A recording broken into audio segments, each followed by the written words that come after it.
بسم الله الرحمن الرحيم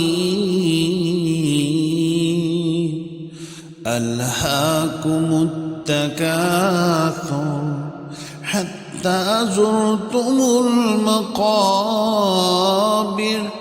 كلا سوف تعلمون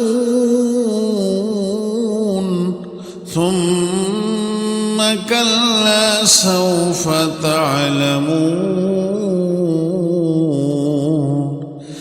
كلا لو تعلمون علم اليقين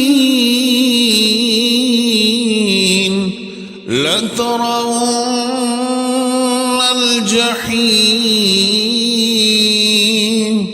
ثم لترونها عين اليقين ثم لتسألن يومئذ عن النعيم.